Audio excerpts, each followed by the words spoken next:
Welcome to the D- Diaries, Episode 12, When Right is Wrong, by Jim Jones. We hope you enjoy this podcast while you drive, ride, roam, or drone. If you like what you hear, please like the heart button, subscribe, and share it with a friend. A small group of officers stood watch as civilians gathered nearby. The civilians insulted the officers and began throwing snowballs, ice, and debris. In the chaos, one officer was struck and either slipped or was jostled, causing his weapon to discharge. Other officers, believing a firing order had been given, fired into the crowd. 5 civilians were killed, several others were wounded. This was not Minnesota. It was Boston, 1770. The officers were British soldiers guarding the custom house. The civilians were colonists.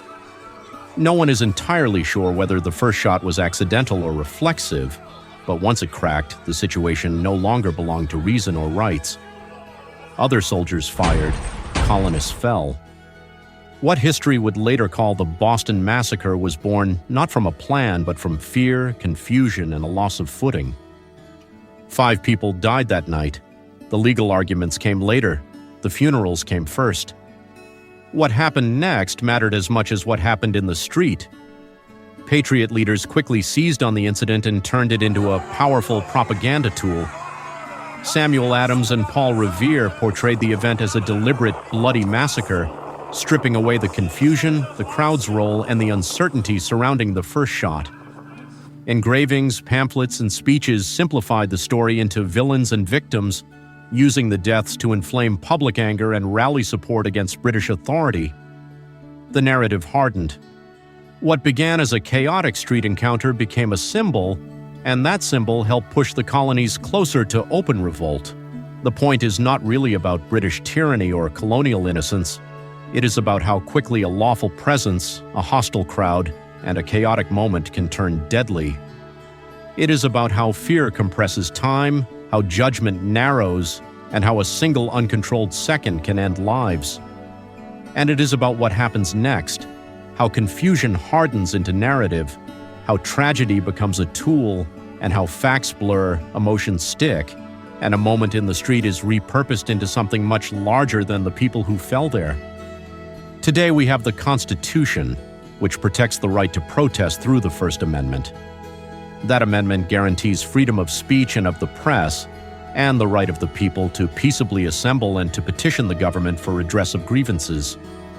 In practical terms, that means citizens may gather in public places, express opposition, chant, hold signs, and record government officials so long as they do so peacefully and within reasonable time, place, and manner rules. What the Constitution does not protect is obstruction, violence, or physical interference with law enforcement. The right to assemble is explicitly tied to being peaceable, and courts have consistently held that once a protest crosses into blocking arrests, surrounding officers, disobeying lawful orders, or using bodies or objects to impede government action, constitutional protection ends and criminal law begins. The First Amendment protects expression, not interference. That history lesson did not stay in Boston. It is on the move again. Fast forward 256 years to another winter street, another crowd, another set of uniforms, and again, icy ground. This time, the name is Alex Preddy, a federal employee working as an intensive care nurse for the Department of Veterans Affairs, with a permit to carry a gun, who carried that gun, and who came as a protester. After the videos went viral online, Mr. Preddy was, depending on who you listen to, a nurse helping veterans, a peaceful protester, a man directing traffic in the middle of a law enforcement action, and a bystander trying to help a woman up after she was shoved by agents in the street.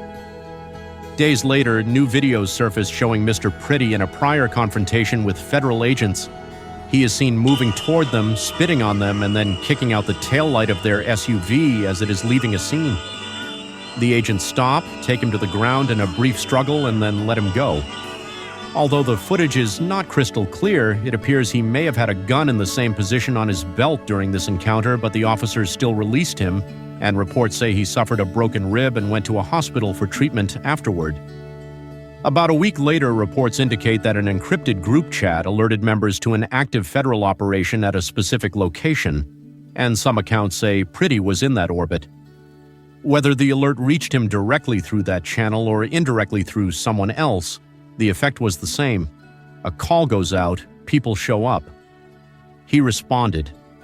This time he arrived with a cell phone in one hand and a concealed pistol on his belt. Federal agents may have known who he was and that they had already encountered him. In one video, within roughly 55 seconds of Alex Pretty walking into the middle of the street with his phone out, he was dead.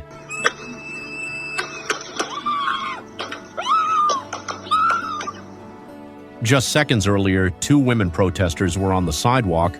A woman associated with a nearby vehicle was in the street, and 6 to 8 federal agents were left standing in the roadway, likely trying to understand what had just happened. Every life in that moment was permanently altered. In the case of Mr. Pretty, there is much we do not know. We do not have his video. We do not have body camera footage from the multiple agents. We do not know precisely how he learned the time or location of the operation. We do not know where the agents' eyes were focused. We do not know what they could actually hear amid the whistles, yelling, and horns. We do not know whether every officer on scene had prior knowledge of his earlier altercation. There is a lot we do not know. Legally and practically, this is where clarity matters. You have the right to protest, but when an officer determines that you are interfering with their duties and starts telling you what to do, the situation just changed. At that point, if the officer gives you a lawful order to move back, you have an obligation to move. When an officer tells you to stop, you have an obligation to stop. If an officer directs you to stop blowing your whistle because it is interfering with an arrest or other lawful duties, you are on far safer ground complying in the moment and contesting that order later in court, in the media, or at the ballot box. Refusing to comply during an active arrest, especially around federal officers, is exactly how you slide from protected protest into potential obstruction or resisting charges, and into a situation where officers are primed to see you as a rapidly growing threat. For anyone thinking about going to these protests, especially while armed, that is the brutal takeaway.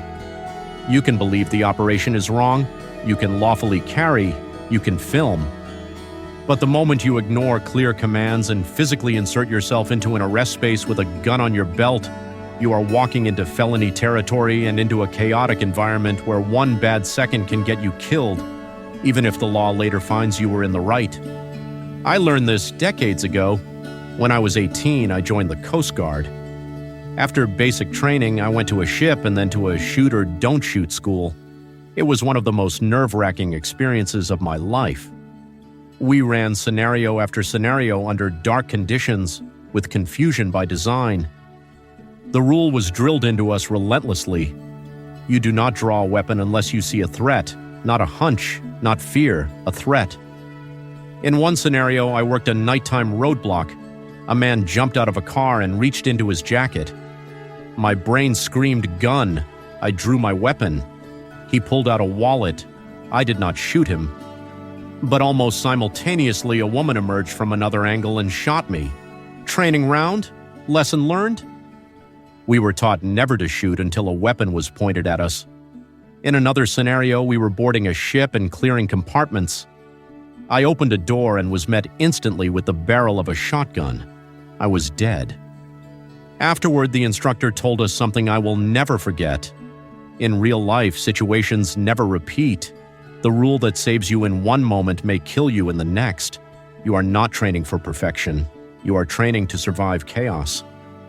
Years later, during a concealed carry class, someone asked whether you should draw a gun to break up a fight. The instructor answered immediately, "Never. You do not know who those people are. One of them could be an undercover officer. If you insert yourself with a gun, you may be shot, and the shooting may be legally justified." Carrying a firearm does not give you authority. It gives you responsibility and almost no margin for error. It is not the law to use common sense, but it is the law of survival, and survival runs on instinct. Television makes arrests look easy. Reality is different. Getting handcuffs on someone who is resisting is hard. Add icy pavement, add winter clothing, add gloves, add noise so loud you cannot hear commands. At that point, you are not executing a clean arrest, You are managing a physics problem under stress. While I was in Special Forces, after Columbine, the local sheriff asked us to help train his deputies. During an exercise, a sniper fired on a man being handcuffed because he thought he saw movement toward an officer's weapon. We were dealing with a disgruntled employee who was holding hostages. I usually played the bad guy. I told the building owner I would release him after negotiations started. Part of the procedure was to handcuff anyone leaving the building to prevent the criminal from escaping. Officers moved on him when he exited the building and were in the process of putting him in cuffs when a blank round was fired. A sniper from 150 yards away later said he thought he saw the man trying to get his hand on another officer's gun. That is how thin the margin is. One angle, one perception, 1 second. Minnesota found itself in that margin. Rather than cooling the situation, state leadership encouraged people to peacefully protest, document ICE operations, and push back against federal enforcement. Activist groups told people they were not protesters at all, but observers or documenters, urging them to film, alert others, and use whistles. The lieutenant governor went further, telling people to put your bodies on the line. Important to who? Those are not words of symbolic dissent. They are a call for physical risk, maybe physical harm, by putting your body in the street to move a line they cannot move themselves. Once leaders move from speech into rhetoric about bodies in the street, the line shifts. Words do not stay on podiums. They travel downhill into crowds. A protester may follow a federal officer in public. They may watch. They may record from a reasonable distance. They may speak and criticize. Those actions are protected. What they may not do is put a hand on a federal officer. Not a finger, not a shoulder, not a piece of gear. They may not block vehicles, surround agents, step into arrests, or physically interfere in any way. Once physical interference begins, the First Amendment is no longer the controlling issue. Obstruction is. Courts have been clear. Federal officers are given wide latitude to complete their mission and protect themselves when faced with interference. Observer, documenter, peaceful protester. Those labels mean nothing once the line is crossed. A badge is worn on an officer's chest. People fixate on that piece of metal. They argue about the person wearing it. What they forget is what stands behind it. Behind a badge is the full weight of the United States government. Courts, prisons, interagency cooperation, federal statutes, career consequences, use of force doctrine, the government's monopoly on lawful force. When people move closer, block vehicles, or physically insert themselves into an arrest, they are not engaging in dialogue. They are confronting the state. When state leaders encourage that behavior, they are not supporting protest. They are challenging the federal government directly, and the federal government does not absorb challenges. When diplomacy fails, it responds with law, force, and permanence. Protesters think they are making a difference by blowing a whistle. What they are really doing is identifying who can be mobilized for funding, votes, and future actions. The government is taking notes, too. The current anti-government movement may have a sophisticated alert network, funding, and a chain of command. The government has something bigger: data. If you drive to a protest, you pass cameras and license plate readers.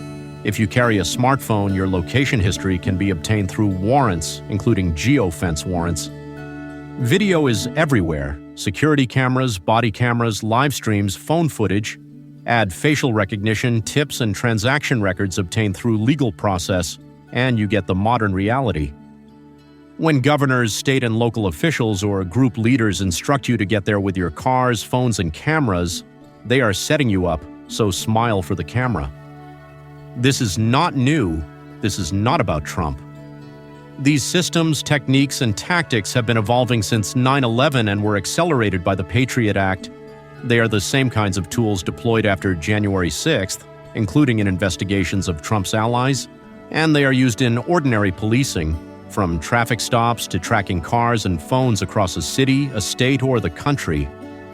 And that only covers what we know. Governments do not advertise the full extent of their capabilities, but you can be sure agencies use them to expand their reach, reinforce those already in power, and remind everyone that Big Brother is always closer than you think. The difference between intelligence and evidence is the moment of an event. In 2026, information moves at near the speed of light, and once a line is crossed, accountability arrives just as fast. Not everyone gets good instruction in life. That is one reason I write now. The First Amendment matters. The Second Amendment matters too.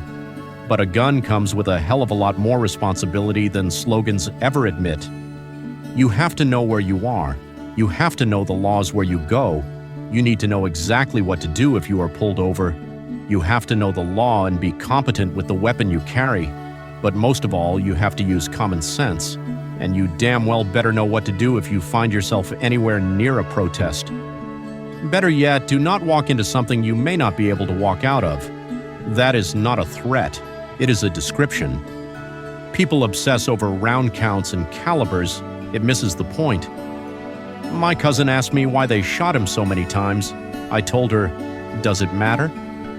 After one well-placed bullet, your funeral has already started. I do not think it matters whether you are killed by 1 round or 10. Dead is dead. Some people today openly talk about wanting a new revolution or even a new constitution, and it is not just rhetoric. They are frustrated with how the current system works and see crisis and chaos as an opportunity to rewrite the rules from the ground up. Some want to strip power away from Washington and lock in tighter limits on government. Others want to overhaul institutions such as the Electoral College, the Senate, or the judicial system because they believe those institutions no longer reflect the people they govern. Part of the pressure comes from the growing gap between urban and rural America. Big cities and small towns live under the same constitution, but often want very different things from government.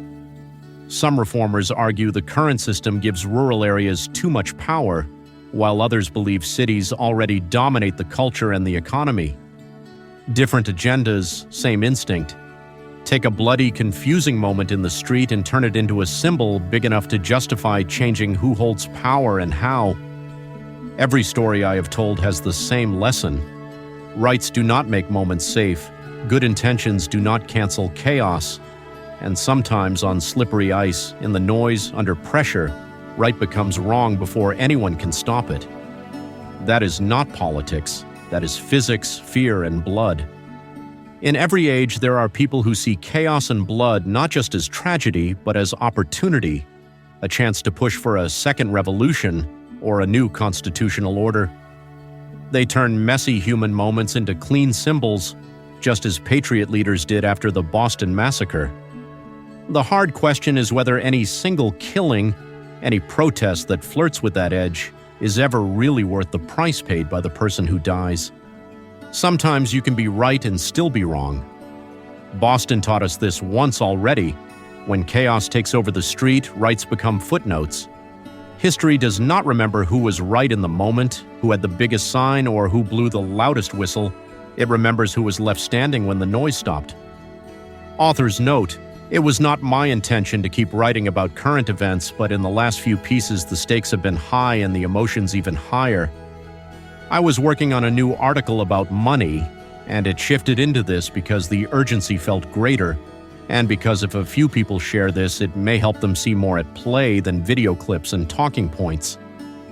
When the first videos and reactions to Alex Pretty's death appeared, I found myself immediately on the offensive on his behalf. I also heard the government's talking points and assumed the truth was probably somewhere in the middle. As more information has come out, a fuller picture is emerging.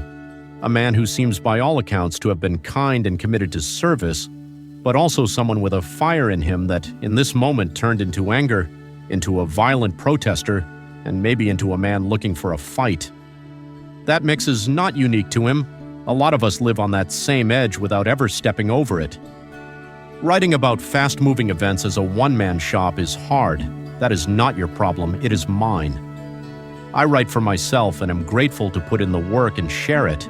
It is hard for all of us to make sense of an incomplete picture in real time, in a world of biased reporting, fluid information, and a sad state of affairs where what you know at noon may be wrong by dinner time. I do my best to be fair, to correct my own assumptions as facts develop, to be both educational and entertaining, and to keep the focus on what readers can actually learn and use. Thank you for sticking with me through that. Your time, attention, and patience mean more than you know. I would love to hear your thoughts. If this resonated with you, please like the heart button, subscribe, and share it with a friend. Thank you. Jim D. Jones.